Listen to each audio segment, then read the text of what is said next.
Hello বন্ধুরা, আজকের ভিডিওটা স্কিপ করবেন না, কারণ আজকের ভিডিওটা বহুত গুরুত্বপূর্ণ।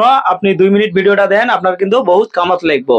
আমরা কিন্তু বিভিন্ন জায়গার মধ্যে আগে আধার কার্ড প্যান কার্ড জেরক্স করে দেই। বহুতে কি করে, মানুষের আধার কার্ড প্যান কার্ড দিয়ে কিন্তু ফেক সিম কার্ড বানিয়ে নেয়, পরে কিন্তু বিপদত পড়া হয়। তো আজকের এই ভিডিওর মাধ্যমে আমি আপনাকে দেখাম, আপনার নামত যদি কাইও সিম কার্ড বানিয়ে ইউজ করি আছে, আপনি কিন্তু নিজে দেখতে পাবেন। ওটা কিভাবে চেক করবেন, চলেন তাহলে মোবাইল স্ক্রিনে যাই। বন্ধুরা, প্রথমে ক্রোম ব্রাউজারটা ওপেন করে নেবেন। ক্রোম ব্রাউজারটা ওপেন করার পরে যেটা সার্চ বাটন আছে ওটা আপনি সার্চ করবেন TAFCOP। আর লিঙ্কটা কিন্তু ডেসক্রিপশনে দেওয়া আছে, আপনি ডেসক্রিপশনে ক্লিক করলে কিন্তু এই ওয়েবসাইট পর্যন্ত আসতে পারবেন। ক্লিক করার পরে এই ধরনের একটা ইন্টারফেস আসলো। প্রথম অপশনটা হচ্ছে 10 ডিজিট মোবাইল নাম্বারটা টাইপ করে লিখবো। আপনার যেটা রেজিস্টার মোবাইল নাম্বার আছে এই মোবাইল নাম্বারটাই কিন্তু টাইপ করে দিবেন, আর তলায় হচ্ছে ইন্টার ক্যাপচাটা টাইপ করবেন। রেজিস্টার মোবাইল নাম্বারও একটা ওটিপি আসবো, ওটিপিটা কিন্তু ফিল আপ করে দেওয়া লাগবো।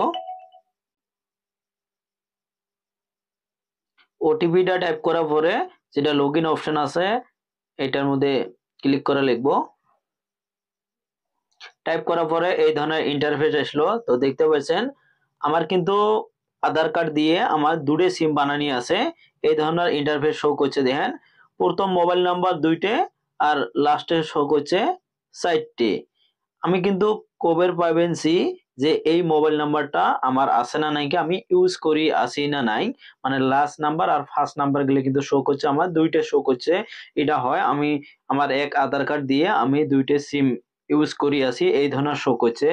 আপনি যদি একটা সিমে থাকে, আপনি যদি একটা সিমে ইউজ করি আসেন আর একটা অন্য নাম্বার একটা শো করছে, তাহলে আপনি কি করবেন, এটার মধ্যে প্রথমে আপনি ক্লিক করে নেবেন, সেটা আপনার সিম নমায় ওই নাম্বারের মধ্যে এই ধরনের কিন্তু টিক মার্ক একটা দিয়ে নেবেন। নেওয়ার পরে এটি কিন্তু একটা লেখা আছে নট মাই নাম্বার, এটার মধ্যে আপনি ক্লিক করবেন। ক্লিক করার পরে কিন্তু আপনার একটা অপশন আসবো রিপোর্ট বলি, রিপোর্টের মধ্যে ক্লিক করবেন। 2 ঘন্টার ভিতরে কিন্তু আপনার যেটা মোবাইল নাম্বার নমায় ওটা কিন্তু ডিলিট করে দিব, মানে ওটা কিন্তু একবারে ক্লোজ করে দিব।